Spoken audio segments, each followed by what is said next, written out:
Hello and welcome to the 49ers First and 10 podcast presented by Cisco. 10 minutes of the most up-to-date 49ers news first thing in the morning. I'm your host, Brianna McDonald, and joining me is 49ers team reporter Lindsay Polares.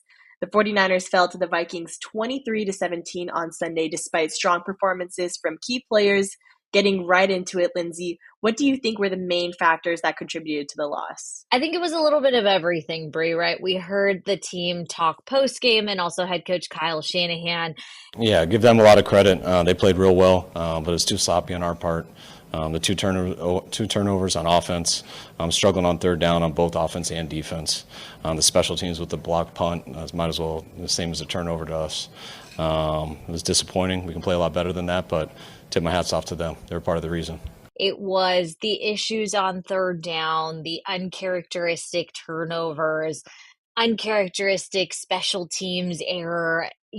Add that in with a very loud, enthusiastic, tough to play an atmosphere at US Bank, and you get the result that happened yesterday. Also, a huge performance by Jordan Mason in his second career start, but it sounds like the presence of Christian McCaffrey is very much missing. It was a lot of things that just went wrong and resulted in the 49ers 23-17 loss to the Minnesota Vikings in week 2. So a lot of things to clean up. We heard from Nick Bosa, who said it was a little bit of a wake-up call, right? That things have to go better in order for the team to find success against these very good teams with very good schemes down the line, because there's certainly going to be a number of them that are on the schedule. Yeah, just like you mentioned, Lindsay, the 49ers were without one of their biggest contributors in week 2 as all-pro running back Christian McCaffrey was placed on the injured reserve list on Saturday. McCaffrey is continuing to deal with a calf Achilles injury, which kept him out of the preseason and recently flared up in the first 2 weeks of the season now. This also means that McCaffrey will be out for a minimum of 4 weeks, which leads up to the team's Week 6 contest against the Seattle Seahawks on Thursday, October 10th. But with that being said, third-year running back Jordan Mason is stepping up for the Niners' run game. He had a spectacular showing in the season opener. Lindsay, how did the run game hold up in week 2? Yeah, so we've seen for a second straight week that Jordan Mason is very much up to the task of being the starter, the guy that is going to continue to push this 49ers run game forward. Another 100-yard game for him, which is certainly numbers that the 49ers like to see. And, he's only going to continue to get better.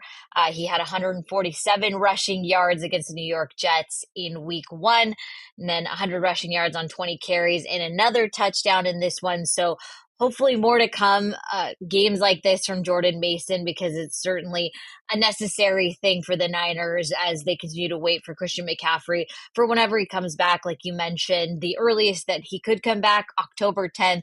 We'll continue to check in and see, how he's progressing. We heard from head coach Kyle Shanahan saying that as of right now, there's no update other than, he's been placed on injured reserve, and now it's a kind of wait and see game with Christian McCaffrey and that Achilles tendonitis. All right, now taking a look at the defense, Fred Warner had a huge impact with 2 turnovers. That peanut punch is just automatic for him at this point.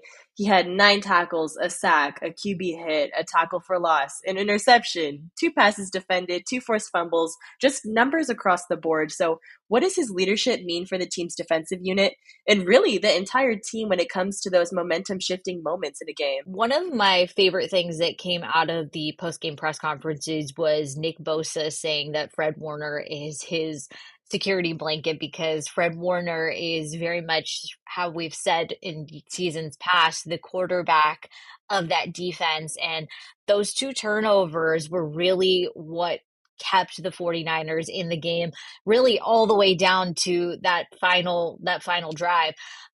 Fred Warner was just a huge momentum shifter. Like you said, the 49ers fell behind 10-0 in that second quarter.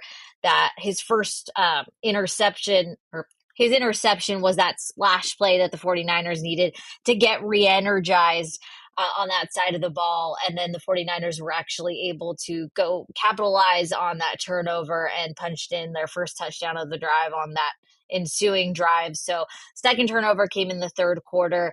He punched the ball out of the Vikings running back Aaron Jones' hands inside the red zone.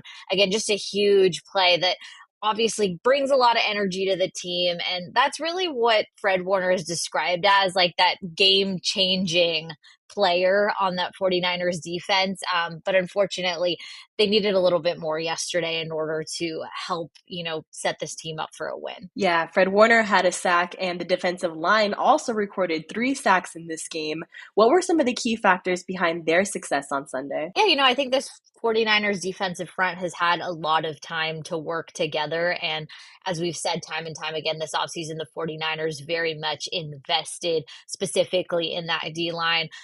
Nick Bosa was there since, very early in the offseason programming. So it's a lot of new faces on that D line, but they've had a ton of time in the offseason to work together. You're starting to see the fruits of that labor. So 2 sacks for Nick Bosa, another for Kevin Givens, and like you mentioned, Fred Warner with sack number 4.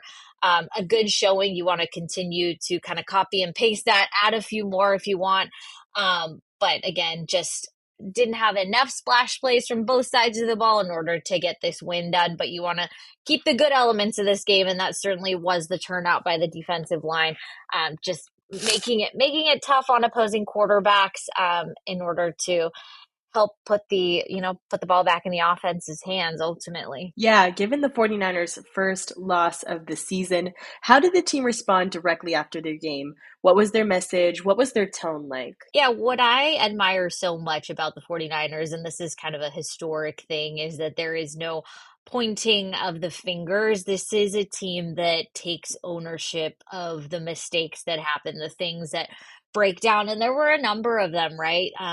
2 turnovers created by Fred Warner, but then 2 turnovers on the other side of the ball.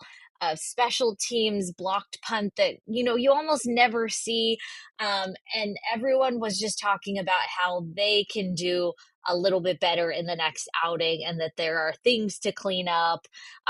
Fred Warner, who had a tremendous game, was even talking about, hey, there were some plays that I definitely could have given a little bit more on, could have made a bigger play on this.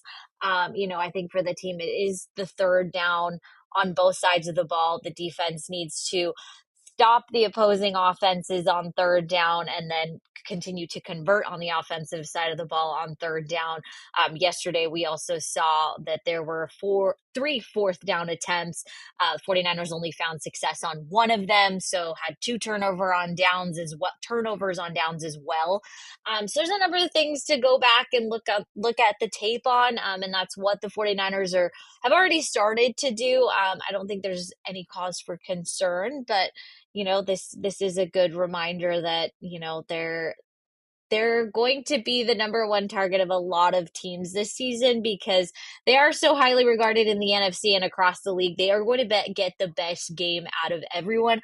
I think that's what we saw yesterday. All right, week 2 is in the books. We're looking ahead to week 3 in LA against the Rams now, but that will do it for today's episode. Subscribe to First and 10 presented by Cisco for more 49ers updates and turn on the notifications for any breaking news Move the Chains episodes. Thanks for tuning in.